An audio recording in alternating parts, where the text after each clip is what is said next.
Okay, let's just get into this. This video is going to be two parts. Part one is Bible reading. Second is a little bit of history lesson. These are the names of the sons of Israel who went to Egypt with Jacob, each with his family: Reuben, Simon, Levi, and Judah. Issachar, Zebulun, and Benjamin, Dan, Naphtali, Gad, and Asher. The descendants of Jacob numbered 70 in all.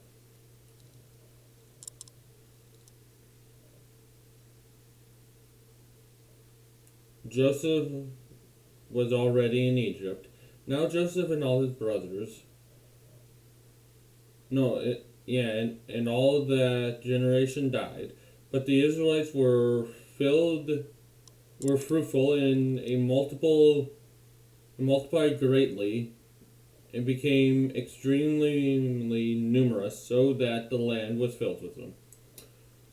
So it keeps like this question: who is this person who's going to step on the serpent's head?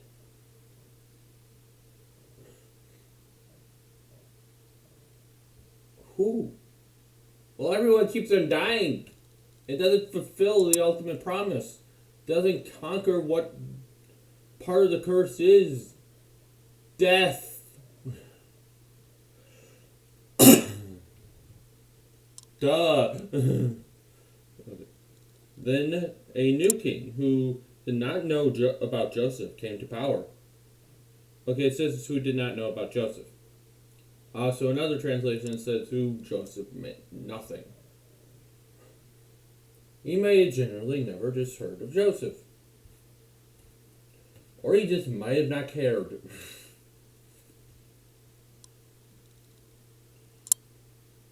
Look, he said to his people, the Israelites have become too numerous for us. Come, we must deal shrewdly with them, or they will become more numerous, and if war breaks out, they will join our enemies and fight against us and leave the country. So why not just kick them out? Or not deal shrewdly with them? Treat them like equals? And they will be like, yeah, this is our home too, and want to defend it? Well, stick around for the history part, and we will go over potentially one reason. And also, evil people don't tend to think very rationally.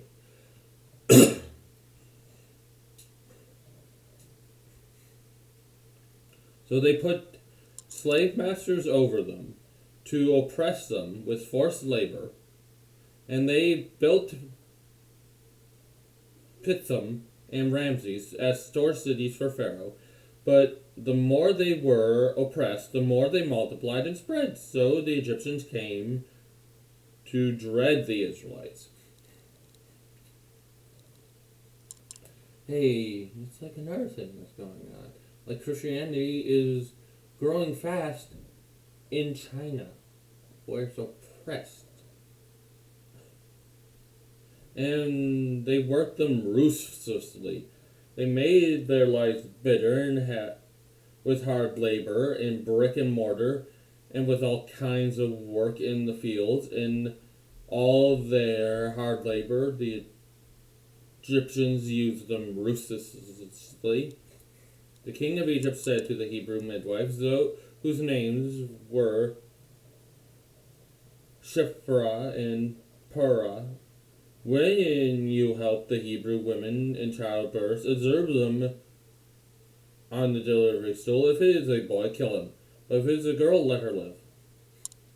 Why? Simply because girls back then wouldn't be able to fight back.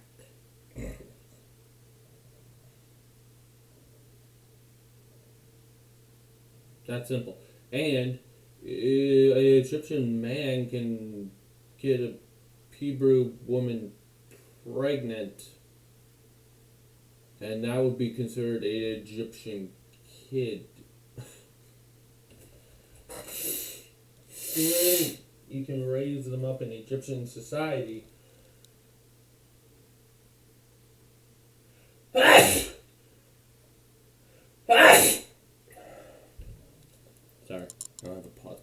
this. Anyway, you can raise them up in Egyptian society, and they won't be part of them. They will be part of you. The midwives, however, feared God, and they did not do what the king of Egypt had told them to do.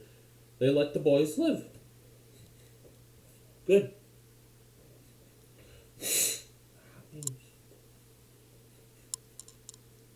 Then the king of Egypt summoned the midwives and asked them, "Why have you done this? Why have you let the boys live?"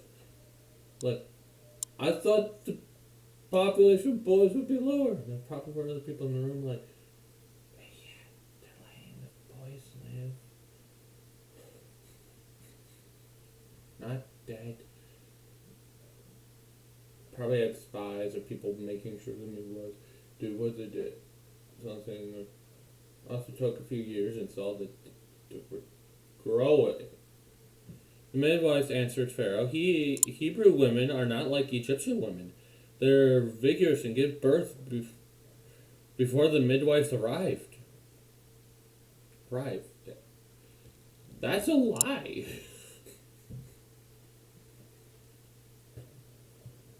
So God was kind to the midwives, and the people increased and became even more numerous.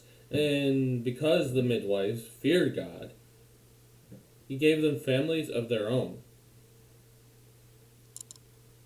They lied to protect Israelites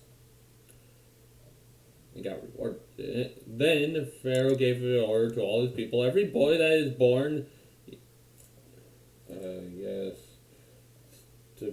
born to the Hebrews,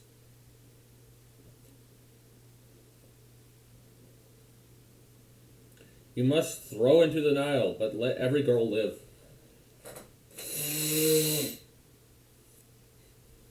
Sorry. So, also, this has a connection to Job in some way. There are some Jewish scholars who think Job is the one who told Pharaoh to come up with the idea, throw the baby boys into the Nile. Yeah. I don't know where they got that idea from.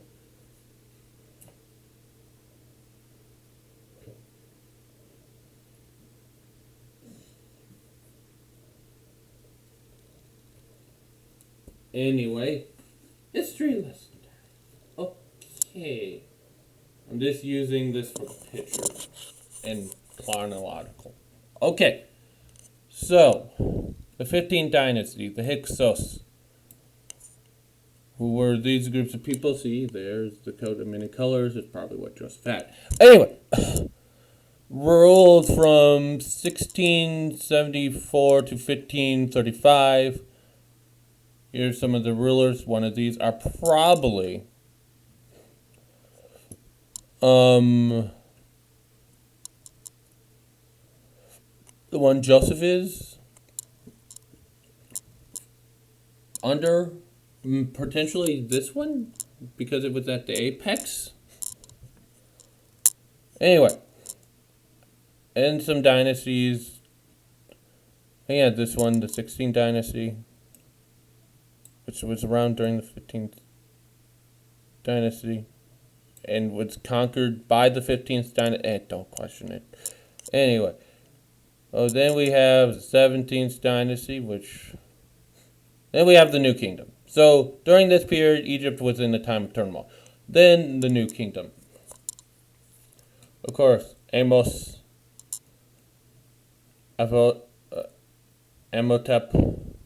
Thutmose the First, Thutmose the Second, Hatshepsut, Thutmose the Third. Who's Thutmose the Third? He's a popular, among a certain view of the Exodus, he's a popular Exodus pharaoh person. For not enslaving the Israelites, but for the whole "let my people go" thing. Actually, they blame the whole thing on him. But if it was other thing, it probably went back multiple pharaohs. And why do they call him Pharaoh? Because around that time, it was totally normal to just call the ruler of Egypt Pharaoh. Anyway, so we have him, Akhenaten. If you don't know what Akhenaten did, he tried to make Egypt into a monotheistic religion.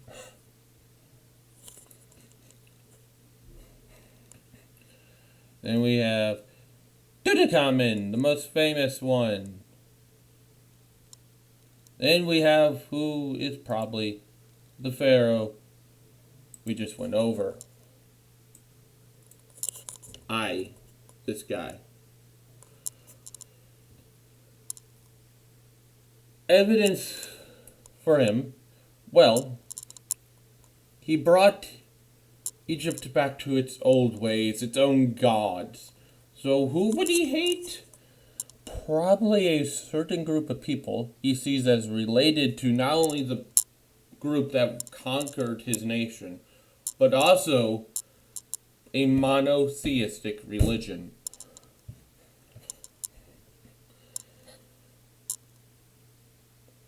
He also was the power behind the throne during Tutankhamun's reign.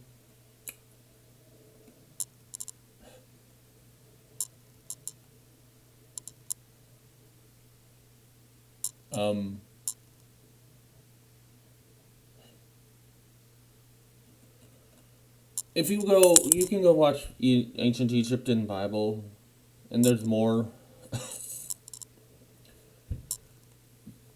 proof for him.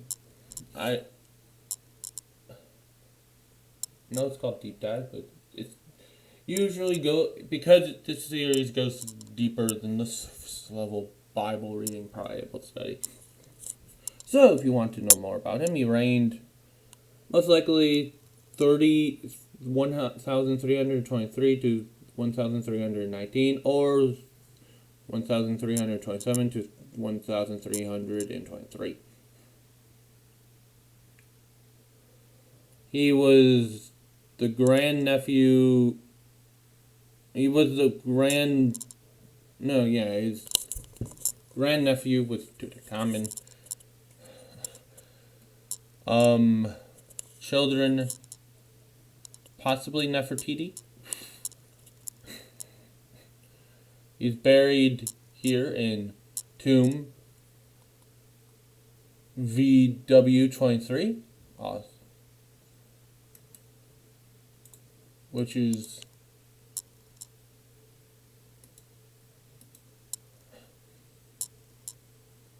located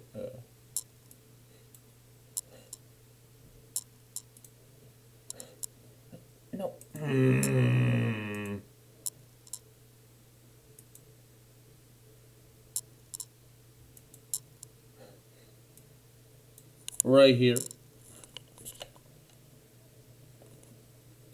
Here's the line for the New Valley government. Here, and you have the tomb of Hatshepsut, the tomb of the nobles. There's the Nile. Anyway, monuments. There's a little monument. Part of Dynasty 18. Also, inspiring philosophy is Exodus rediscovered, but I'll go over to Pharaoh of the Exodus. Ancient Egypt in the Bible is run by a Egyptologist, a scholar. He does a live stream every Friday, I think, where he answers questions. So if you have any more questions, please go to him. So, if he's the child murderer, then let me give you a simple, this guy's likely the guy Moses ran out under. It's his wife that probably adopted Moses, which was a daughter of him. So, yes, Pharaoh's daughter.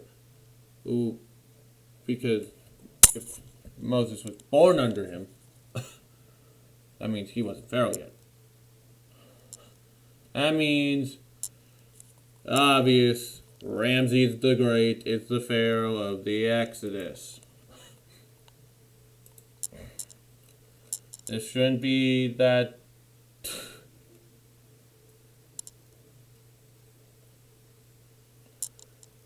big.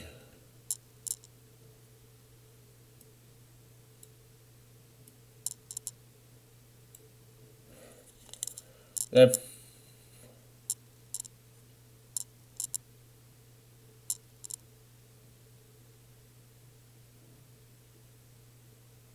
oh yeah,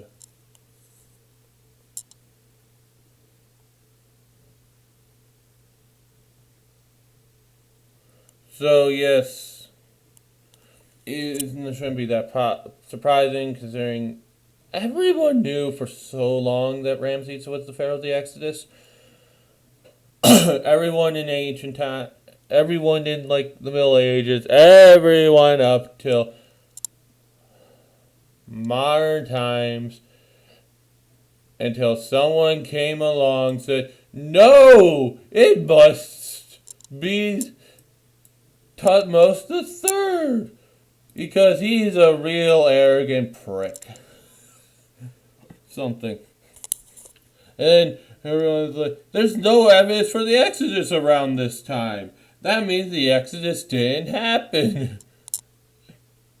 No! Maybe we're just looking at the wrong time period and have like the wrong idea of what the Exodus was.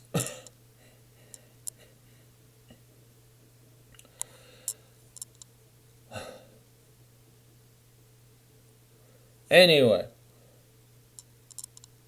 see you next time for the birth of Moses. I do have a pause button. Oops.